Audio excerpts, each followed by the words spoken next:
नाम है आपका? मेरा नाम ब्रदर अजय है। कहाँ के रहने वाले आप? मैं जलंधर बस्ती दानशमंदा का रहने वाला हूँ।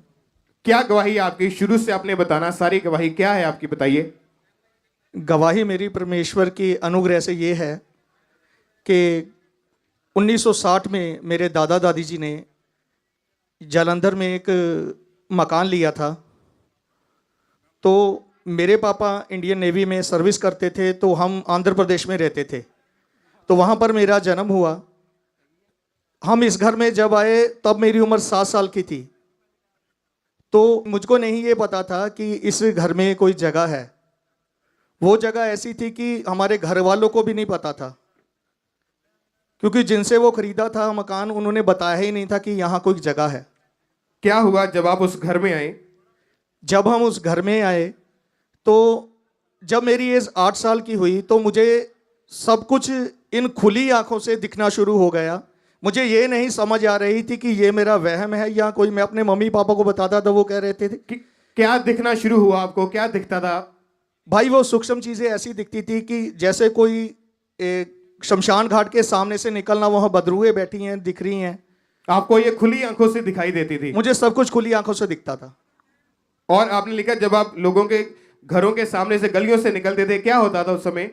जब मैं किसी के घर के आगे से निकल जाता था तो मुझे पीछे से दिखने लग जाता था कि उसके घर में बर्तन कहाँ पड़े हैं, उसके घर में चारपाई कहाँ है, उसमें बेड कहाँ है, कुर्सी पड़ा है। ये खुली आंखें चलता था मैं आगे और पीछे, मुझे सब कुछ दिखता था। वो क्या क्या हुआ उसके बाद? उसके बाद मैं बड़ा हो गया। जब बड़ा होता गया ये ज़्यादा अटैक बढ़ते गए मुझ पे। आपने लिखा कि कितने कितने किलोमीटर तक आप कितने किलोमीटर तक आप वैसे पैदल चले जाते थे? मैं 50, 60, 70 किलोमीटर तक पैदल चला जाता था और पैदल आ जाता, तो मुझे पता ही नहीं लगता था कि कब मैं पैदल चला गया और कब आ गया। जब घर आके बैठता था तो मुझे पता लगता कि मैं कहीं से आया हूँ। तो और जब आपने लिखा कि कभी कभी आप पानी की टंकी, जो सरकारी टंकी होती है, क्या हुआ उसके बारे में आप बताइए। भाई जब मैं बदहोश होता था, मुझे ये नहीं पता था कि मैं कहाँ जा रहा हूँ, तो मैं ऐसे ही बदोशी में पानी की टंकी पे चढ़ जाता था। जब पानी की टंकी पे जाए वहाँ पर शिखर पे जाकर बैठ जाता था और मुझे ये नहीं समझ आती थी कि मैं बैठा कहाँ हूँ। जब मुझे होश आती थी तब मैं नीचे आता था। और आपने इनसे सब चीजों से तंग आकर आपने सुसाइड करने की कोशिश की? जी भाई। कैसे कैसे आपने मरने की कोशिश की? मैंने सुसाइड करने की कोशिश की क्योंकि मैं अपने आप को इन चीज़ों से अलग करना चाहता था। मैं इतना परेशान हो चुका था कि जहाँ भी मैं जाता था, कभी किसी की आत्मा मुझे दिखती थी, कभी कोई अच्छी चीज़ दिखती थी, कभी बुरी चीज़ दिखती थी। सब मुझे खुली आंखों से, जिस पर्सन को मैं जानता भी नहीं हूँ उसका सारा फ्यूचर, उसका पास्ट मुझे नजर आने लगता था। मैं बहुत परेशान हो गया था इस बात से। क्या हुआ जब आपकी 2005 में मैरिज हुई? जब मेरी मैरिज हुई उससे पहले मैं बहुत तंग आ चुका था। मैं अपने आप को गलत तरफ लेके जा रहा था कि मैं इस चीज़ों से दूर हो जाऊं। फिर मैंने उसके बाद एक ऐसा निर्णय लिया, मैं मर ही जाऊंगा। और आपने लिखा कि आपकी वाइफ को भी खुली आंखों से दुष्ट आत्माएं दिखाई देती थी। जी। इनकी वाइफ को देना माइक। सिस्टर बताइए, आप जब आपकी मैरिज हुई, मैरिज के बाद आपको दुष्ट आत्मा के अटैक होने शुरू हुए, क्या हुआ उस समय, क्या होता था? मुझे बहुत ज़्यादा गुस्सा आता था अपने हस्बैंड पर और मेरे घर में लड़ाई झगड़ा रहने लगा। मेरे सास ससुर, जो भी मेरे घर में, सब मेरे रिश्तेदार मुझे अच्छा नहीं बोलते थे। जहाँ तक चाची सास भी मुझे अच्छा नहीं बोलती थी। बोलती ये अच्छी नहीं है, इसको निकाल दो, ये बहुत झगड़ा करती है, बहुत लड़ाई झगड़ा करती है, ये अच्छी नहीं है। पर किसी क्या को क्या कहते थे वो आपको? पागल कहते थे? यस, वो मुझे पागल कहते थे। ये बोलते ये पागल है, इसको छोड़ दे, तू किसी और के संग तेरी शादी करते। क्यों ऐसा क्यों कहते थे वो आपको? मुझे गुस्सा था, मुझे खुद नहीं पता चलता था कि मुझे क्या हो रहा है, क्या नहीं हो रहा है। और आप अपनी लाइफ में पूरी तरह परेशान हो चुके थे, थक चुके थे। यस। आप बीमार रहने लगे। हाँ जी। क्या हुआ जब आप बीमार रहने लगे? मैं जैसे जैसे दुष्ट आत्मा के अटैक बढ़ने लगे, वैसे वैसे मुझे कई तरह की प्रॉब्लम होने लगी। मेरे गुप्त अंग पर फोड़े निकलते थे और मेरे मुंह से पस और खून जाता था और मुझे बवासीर की भी प्रॉब्लम थी और मुझे बीपी भी हाई रहता था और मैं हरदम इनके साथ झगड़ा करती थी। अपने बच्चों को भी नहीं मैं छोड़ती थी, उनको भी मारती थी। कोई मुझे छोटी सी बात कहता था, मुझे बहुत गुस्सा आता था। इतना गुस्सा आता कि जा तो इसको मार दूं तो जा मैं मर जाऊं। आपने अपने आप को मारने की कोशिश की? यस। कैसे कैसे मारने की कोशिश की आपने? मैंने अपना गला चुन्नी से संग दबाया और एक दिन तो मेरा इतना मन किया कि मैं अपनी स्कूटी ट्रक के नीचे धकेल दूं।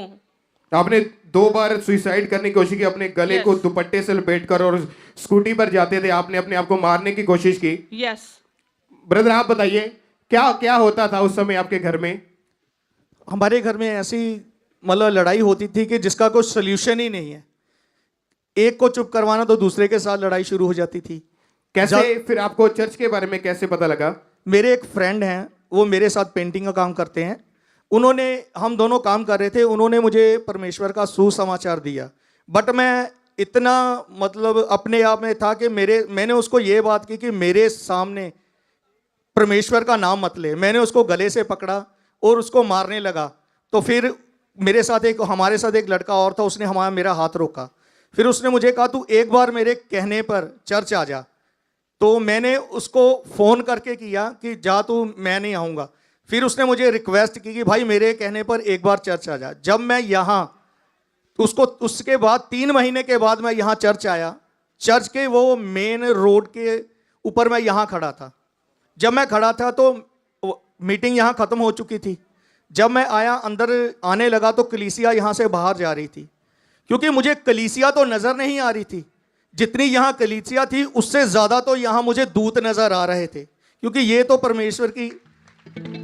परमेश्वर का अनुग्रह है कि मुझे खुली आंखों से बचपन से नज़र आता था।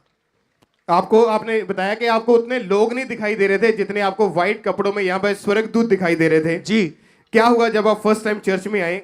जब मैं फर्स्ट टाइम चर्च में आया तो मैं अपने आप को रोने से रोक ना सका। मैं यहाँ से घर जाकर भी 3 घंटे तक रोता रहा कि मैं आज तक कहाँ फंसा रहा। और आपने लिखा कि उसके बाद 17/10/2019 को परमेश्वर के दास ने आपके लिए भविष्यवाणी की। जी। आपके लिए चर्च में प्रोफेसी हुई थी। जी। आइए हम उस प्रोफेसी को देखते हैं पहले।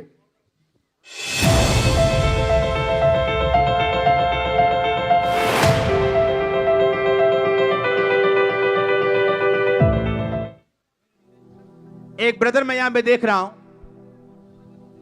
आपके घर में एक जगह है और आप मसीह में आ चुके हो फुल परिवार समेत, पर आपको बताया गया था कि आपके घर के नीचे एक जगह दबी और आप फ्री नहीं हो, आप जानते हो, और आप नए मसीह में नहीं हो।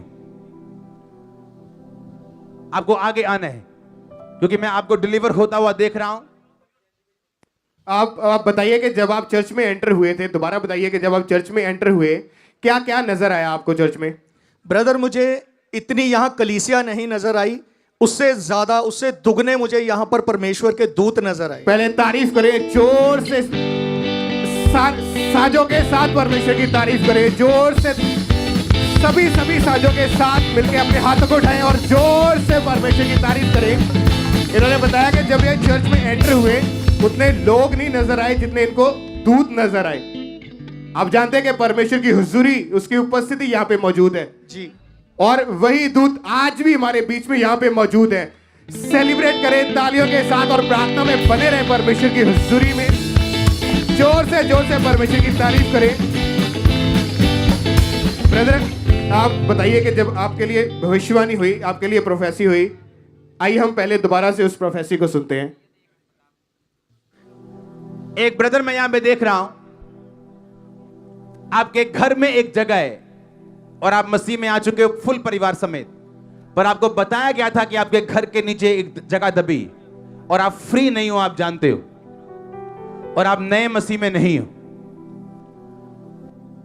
आपको आगे आना है, क्योंकि मैं आपको डिलीवर होता हुआ देख रहा हूं। जब परमेश्वर के दास ने प्रोफेसी की, भविष्यवाणी की, क्या आपने इन बातों के बारे में कभी परमेश्वर के दास को बताया था पहले? नहीं, मेरा कभी उनसे कोई सामना ही नहीं हुआ, कोई जिक्र ही नहीं हुआ कभी। या कभी बाहर सोशल मीडिया के ऊपर, फेसबुक, इंस्टाग्राम, कहीं और कई बार आपने लिख के डाला हो कुछ? ब्रदर, ये बात मुझे पता थी या मेरी फैमिली को पता थी या जिसने बताया था उसे पता थी, अदरवाइज आज तक किसी को नहीं पता थी। आपको हैरानी नहीं हुई जब परमेश्वर के दास ने भविष्यवाणी की, प्रोफेसी की और सेम सिचुएशन आपकी लाइफ में थी? बिल्कुल ब्रदर, मुझे ऐसा लगा कि मुझे किसी ने आवाज़ लगाई है कि तू जल्दी आ मेरे पास। तो मैं उसी वक्त उठ के आया वहाँ से। तो मुझे अपने आप पे विश्वास नहीं हो रहा था कि परमेश्वर ने मेरे लिए ये प्रोफेसी की है। फिर भी मैं अगर उठ के आया तो अपोस्टल जी ने फिर मेरे लिए कुछ कहा। क्या क्या कहा उन्होंने आपको? अपोस्टल जी ने ये कहा कि ये मीटिंग करना जितना जरूरी है, इस बंदे को मिलना उतना ही जरूरी, ये गुम नहीं होना चाहिए बंदा। आइए हम उस मीटिंग के उस क्लिप को देखते हैं अपने स्क्रीन के ऊपर।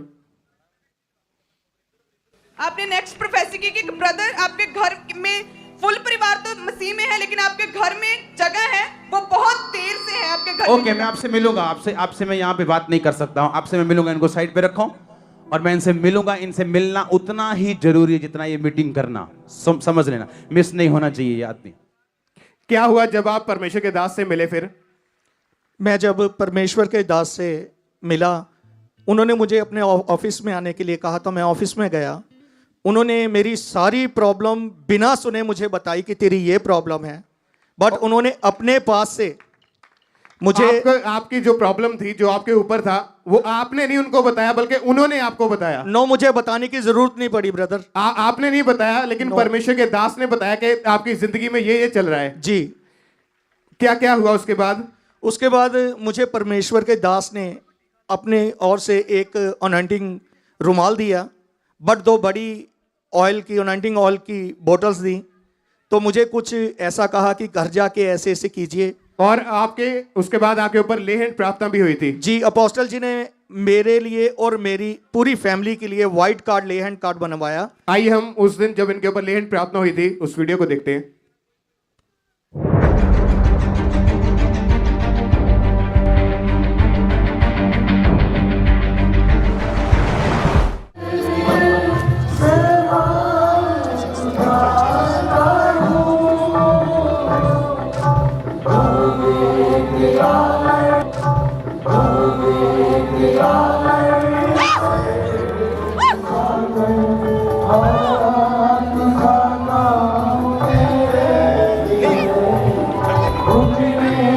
नहीं जाऊंगा। आज तो मर्जी आया टक्की की मतलब नहीं जाऊं, नहीं तो सुना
सिस्टर आप बताएं, जब लेहन हुआ आपके ऊपर, क्या हुआ आपको उस समय? उस टाइम मुझे ऐसे लगा कि मेरे बीच में से कुछ निकल के गया। और आपने जब परमेश्वर के दास ने आपको टच किया, आपने लिखा आप गिर गए, और क्या हुआ आपको उसके बाद जब आप उठे वापस? उस टाइम मैंने अपने आप को हल्का महसूस किया। आपने लिखा कि आपको ऐसा लगा कि आपकी बॉडी में से करंट निकला हो। यस। ब्रदर आप बताएं कि उस ले हैंड के बाद जब आपके पूरे परिवार के ऊपर, आपकी वाइफ, आपके दोनों बेटों के ऊपर ले हैंड हुआ, उस प्रार्थना के बाद आपके जीवन में क्या परिवर्तित आया, क्या चेंजेस आए, बताइए आप। उसके बाद मेरे जीवन में परमेश्वर ने वो खुशियां दी जो आज तक मैंने जितनी उम्र बिताई है परमेश्वर के आने से पहले, वो अब तक नहीं मिली थी। थैंक्स करें जोर से तालियों के साथ। हालेलुया! और बताइए, और क्या चेंज आया आपकी लाइफ में उसके बाद? मेरी लाइफ में ये चेंज आया कि पहले मुझे अपना काम, पेंटिंग का काम मैं करता हूं, अपना काम किसी के पास मांगने के लिए जाना पड़ता था। अब मेरे पास घर खुद चलकर काम आता है। और अभी कोई दुष्ट आत्मा का और अटैक कोई नहीं है? दुष्ट आत्मा का अटैक नहीं है। आपकी वाइफ के ऊपर भी नहीं है? नो। कोई घर में लड़ाई झगड़ा, कोई भी आपको दिक्कत नहीं? अभी आप बिल्कुल फ्री हैं? बिल्कुल फ्री हूं। कितने समय से आप बिल्कुल आजाद हो चुके हैं? हम 1 साल 3 महीने से बिल्कुल फ्री हैं। तारीफ करें, जोर से परमेश्वर की तारीफ करें। आप क्या कहना चाहते हैं लोगों को, क्या बताना चाहते हैं आप? मैं तो ये बात कहना चाहता हूं कि मेरे जीवन में इतने बड़े दुख आए, मुझे किसी ने नहीं संभाला, क्योंकि जिनको मैं अपना मानता था उन्होंने ही भी नहीं मुझे संभाला। मैंने प्रभु यीशु को अपना माना, उसने मुझे वो आनंद दिया आज तक जिंदगी में ने मुझे मिला था। थैंक्स करें जोर से, हालेलुया। आपकी तारीफ बड़ी होनी चाहिए। अपने हाथों को उठाएं और सेलिब्रेट करते हुए जोर